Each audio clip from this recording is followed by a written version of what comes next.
a mega project in which more than 150 countries took part, where promises were made of new airports, highways, and seaports, where people were told their cities would become the next Dubai or Singapore.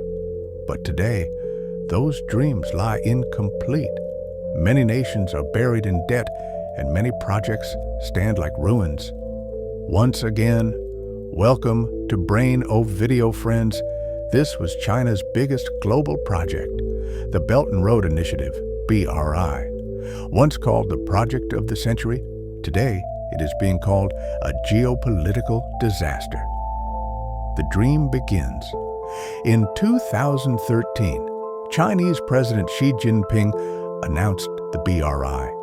The aim was to connect Asia, Africa, and Europe through new railways, highways, and ports.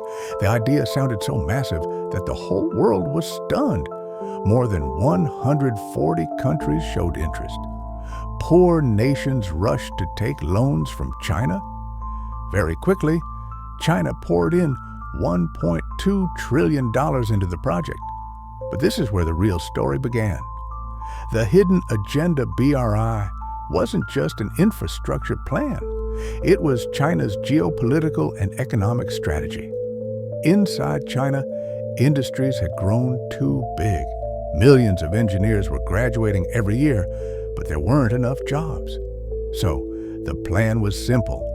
Give loans to poor countries, build ports, roads, and dams in their lands, but bring Chinese contractors, Chinese workers, and Chinese materials. The money would circle around and end up back in China. Debt trap diplomacy. The biggest problem was what experts call debt trap diplomacy. China gave loans so large that many countries simply couldn't repay.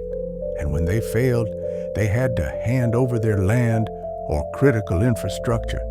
Sri Lanka borrowed $3 billion for Hambantota port. But the port was never needed. Only 30 to 40 ships came in a year. The loans became impossible to repay. In 2017, Sri Lanka was forced to hand over the port to China on a 99-year lease. Zambia, Africa. Dependent on copper exports, Zambia borrowed heavily. By 2020, 43% of its debt was owed to China. When COVID hit and copper demand collapsed, Zambia defaulted. Montenegro, Europe, took $1 billion from China for a highway, but all the money was spent on just 41 kilometers of road, which doesn't even connect to a major city. Debt shot up to 80% of the country's GDP.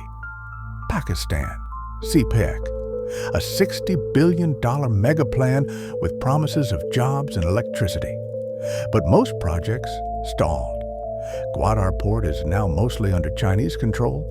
China takes 91% of the revenue, while Pakistan gets only 9%. Ecuador, South America, built a $2.6 billion dam with Chinese loans. Later, over 17,000 cracks were found in its structure. The dam is now a ticking time bomb, a human and environmental disaster waiting to happen. White elephants. Many of these became what people call white elephants, projects that look grand but are practically useless. Example, Matala Rajapaksa Airport in Sri Lanka, built for $200 million with Chinese loans. But airlines never came, and passengers never showed up.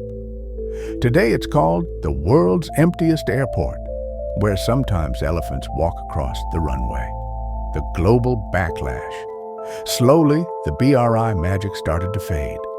Italy, the only G7 country to join BRI, later pulled out, calling it a big mistake. Countries like Malaysia, Myanmar, Bangladesh, and Nepal canceled or renegotiated projects. Meanwhile, the US and Europe launched their own alternatives, the PGII, Partnership for Global Infrastructure and Investment, by the US, the Global Gateway by Europe, Both promised transparent loans with fair interest, not debt traps. China's own losses.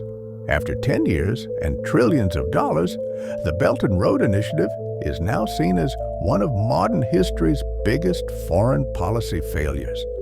Why? Because BRI was never truly about development. It was about China exporting its excess industrial capacity, securing raw materials, and trying to expand its global influence. But the plan backfired. China's own economy slowed down, many countries defaulted on loans, and China earned a new global image, the master of debt trap diplomacy. What next? Today, China is trying to rebrand it as BRI 2.0, promising digital projects, green energy, and sustainability. But the question is, will the world trust these promises again? The Belt and Road Initiative gave China less power than it hoped for, and far more criticism than it ever expected. Yes, it gained stakes in over 100 ports worldwide. But instead of giving poor nations prosperity, it left them with debt and broken promises. So, what do you think? Was BRI truly the project of the century? Or was it the world's biggest geopolitical mistake? Thanks for watching. If you found this story fascinating, be sure to like, subscribe, and hit the bell icon to never miss more amazing stories like this.